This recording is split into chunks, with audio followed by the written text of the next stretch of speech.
ओम नमः शिवाय, जय महाकाल। शिव जी यानी कि भोलेनाथ की पूजा हमें कौन सी दिशा में खड़े होकर करनी चाहिए जिससे हमारी जो विश है, जो भी हमारी मनोकामना है, जो इच्छा है, वो जल्दी पूरी हो जाए। पूज्य गुरु जी की कथा से ही सुन के आपको समझाने की मैं पूरी कोशिश कर रहा हूँ। बहुत सारे लोगों के कमेंट भी आए थे कि भैया हमें ये नहीं पता कि हम कौन सी दिशा में खड़े होकर के जल चढ़ाएं भोलेनाथ को, जिससे हमसे कोई गलती ना हो पाए। ठीक है, बहुत ही ध्यान से वीडियो को सुनिएगा और देखते जाइएगा, आपको बहुत अच्छा लगेगा। लेकिन हमेशा की तरह कहूँगा, आपको वीडियो करना है लाइक। आवाज़ आप पहली बार सुन रहे हैं, चैनल सब्सक्राइब करिएगा। देखो, जब भी आप भोलेनाथ के मंदिर में या फिर आपके घर पर ही जो भी शिवलिंग रखा हो, ध्यान से समझिएगा, जब कभी भी आप मंदिर जाएं या फिर आपके घर पे जो भी शिवलिंग रखा हो, हमें कौन सी दिशा में जल अर्पण करना चाहिए। देखो सुनिएगा बहुत ही ध्यान से। जैसे मान लीजिए कि आपके दो, आपको एग्जांपल दिखाऊंगा, एक शिवलिंग ये है और दूसरी शिवलिंग ये है। ठीक है, तो दोनों पे आपको उदाहरण के तौर पर समझाने की कोशिश करूंगा ताकि आपको अच्छा समझ में आए। देखो, सबसे पहला शिवलिंग आपके सामने यहां पर है।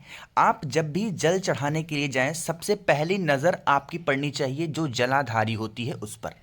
शिवलिंग में जो जलाधारी बनी होती है, हमें उस पर ध्यान रखना चाहिए। अब मान लेते हैं कि जो जलाधारी का मुख है वो इस दिशा में है, आप देख सकते हैं इस दिशा में है, ये डायरेक्शन होती है ईस्ट डायरेक्शन। ठीक है, तो आपको क्या करना है, अगर जो जलाधारी है वो इस दिशा में है, तो आपको जल इधर से समर्पित करनी चाहिए, इस दिशा में खड़े होकर के।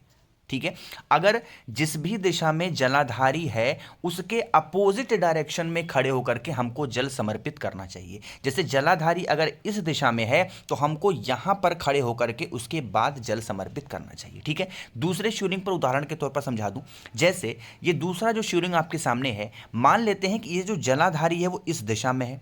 वैसे बहुत कम देखने को मिलता है इस दिशा में, लेकिन अगर बहुत सारे मंदिर ऐसे बने हैं जहां अलग अलग दिशा में जलाधारी बनी है, अगर जलाधारी इस दिशा में बनी हुई है तो आप यहां पर खड़े होकर के उसके बाद शिवलिंग पर जल समर्पित करेंगे।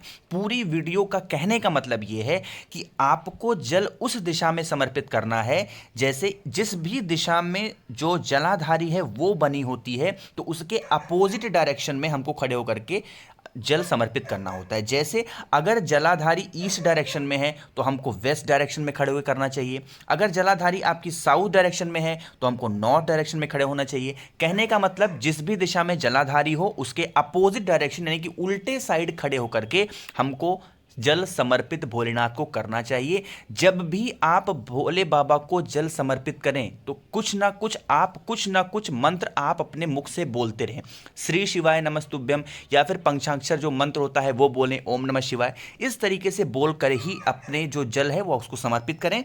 और हाँ, जो भी आपकी मनोकामना रहा करे, साथ ही साथ वो भी जरूर बोला करिए, ताकि आपको अंदर से एक अच्छी अनुभूति आए कि हाँ, मैंने अपने मन से जल को समर्पित किया। सच्चे भाव से कीजिएगा, सच्चे मन से करिएगा, आपकी जो भी मनोकामना होगी, जो भी विश होगी, वो जरूर पूरी होगी। लेकिन हाँ, एक सही दिशा, सही तरीके से जो होता है जल चढ़ाना ना, वो इसी तरीके से किया करिए। ठीक है, तो वीडियो अगर आपको पसंद आई है तो वीडियो करिए लाइक। आवाज आप मेरी पहली बार सुन रहे हैं, चैनल को सब्सक्राइब करिएगा। कुछ भी अगर आपको पूछना हो तो नीचे कमेंट में जरूर पूछा करिए। ओम नमः शिवाय, जय महाकाल।